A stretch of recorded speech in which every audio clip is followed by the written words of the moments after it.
10 secret rares are finally here.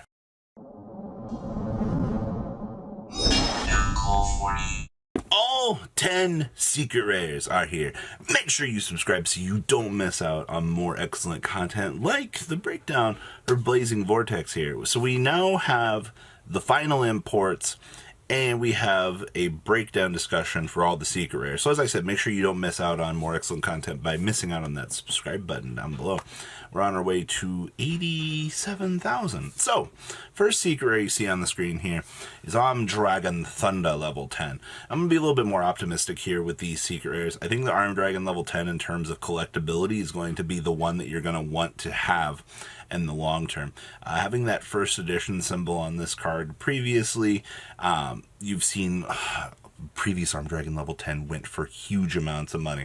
This is going to be one of those cards that I'm going to want to make sure that I have in first edition. So 2, 3, 4 years down the line, when another iconic name card is going up, you're going to be like, I didn't miss out on that one. So yes, this card being a secret rare is going to have the collector's value that you're really going to want to see in the market. Next up, we have the Armed Dragon Flash. This is going to be the quick play spell card, much like Emergency Teleport. It's going to spot summon an Armed Dragon monster from your deck in defense position. You're basically going to be using this as your starter for the Armed Dragon package. I don't particularly think that the Armed Dragon package is going to be massively competitive, but with that being said though, it's still got its merit as a secret rare. And I think in the long term, these are going to be very, very cheap, unlike the counterpart for the collective market.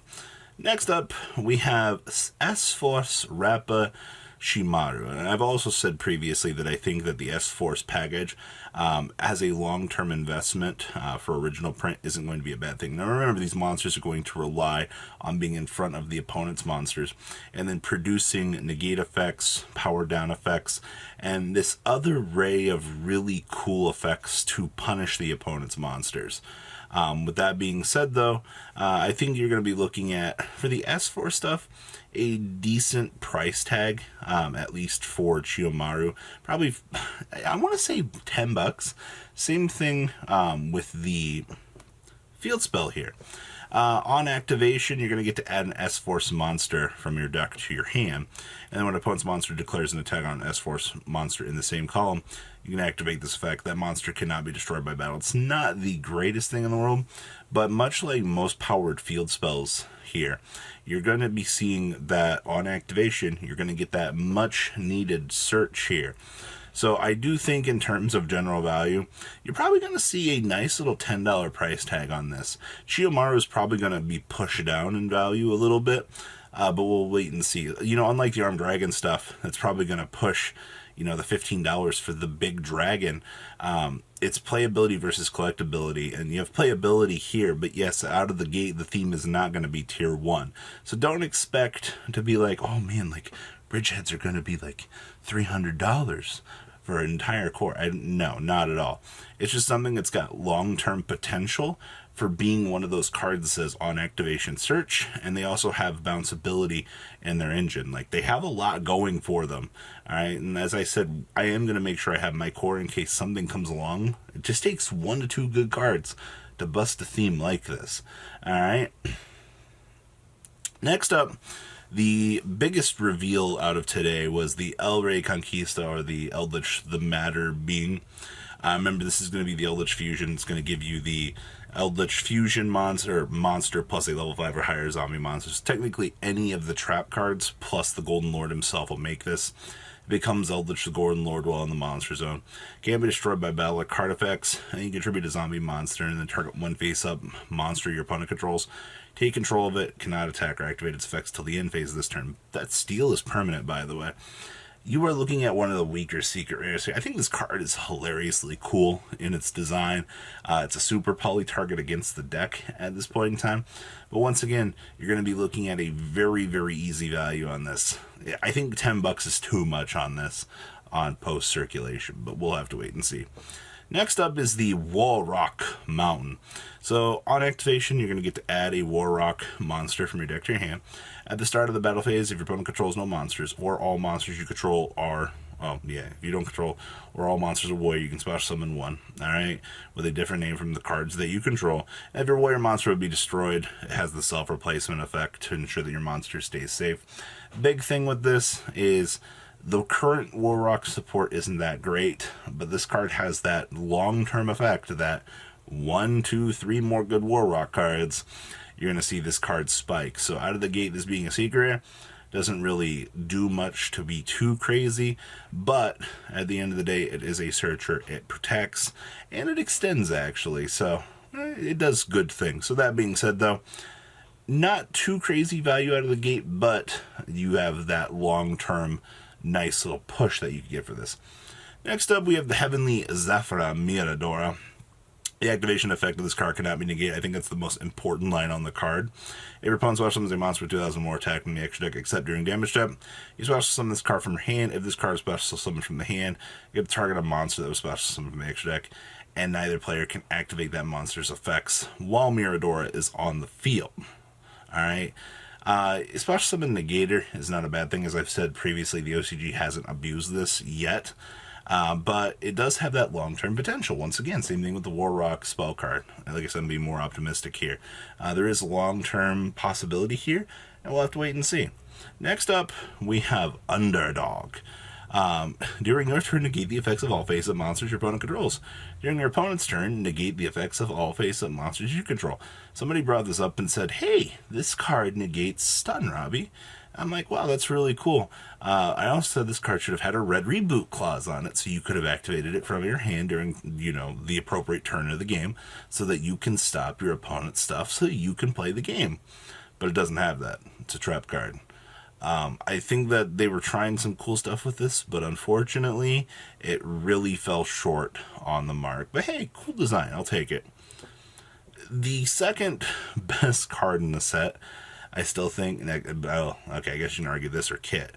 Underworld Goddess of the Closed World. This is the Link 5. Currently, I was reading on the Judges Forums that I believe that this is being ruled right now in the TCG that you'll be able to IP Masquerena make this. So if your opponent has a monster and you have the IP, because of the effect of this card, you'll be able to IP on the opponent's turn to make this. You know how spicy that is. I've already seen price tags of $25 on pre-sale for this.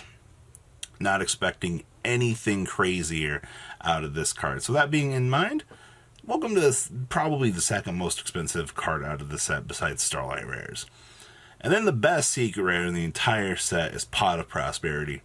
The banish 3 cards from your extra deck or banish 6 to get a Pot of Duality Excavate out of that large number. I've already seen this card selling at $99 on pre-sale. When every other card in the set is a little bit there's going to be that one card that's going to push the boundary here for value. So, hey, I hope you're ready. This card's probably going to be pushing $70 straight across the board, and you're going to be looking at it all day long going, really? And yeah, probably. Now, most expensive card. Now, with that, we got some other exclusives today. We got the Steel Star Regulator. 3 non-link monsters to make it. Interesting restrictions. Gains attack equal to the combined original level and ranks of all monsters used for its link summon times 100. You can target one non-link monster your opponent controls with less attack than or equal to this card. Destroy it. And if this card was link summoned using Exceed Monster, you can inflict damage to your opponent equal to half the destroyed monster's original attack. You can only use this effect of Steel Star Regulator once per turn. By the way, not a quick effect. Konami tried to balance this card. Also put it on a Link 3. I don't know, man. I feel like this is just too clunky. They could have put this on a Link 2 and pretty much got the same effect. But alas, a little bit off from what I really want. We also got the rough translation Triefstock Dealmon Cordius. It's 1 synchro monster plus an Exceed monster plus a Link monster. Nice super poly target, I guess. Once, while this fusion summon card is on the field, you can pay life point multiples of 2,000 to apply the effects for every 2,000 life points. So we can add a spell or trap card from our graveyard to our hand. We can destroy 3 cards the opponent controls. Or this turn, this card gains attack equal to the difference between life points of your opponent and Also, other monster control cannot attack. So, hey, you get a life point different increase on a 3,000. Cool super poly target, though. That's all I really got to say about that. And then we also got this really weird polymerization. I'm not quite sure what they were trying to do with this. Greater polymerization.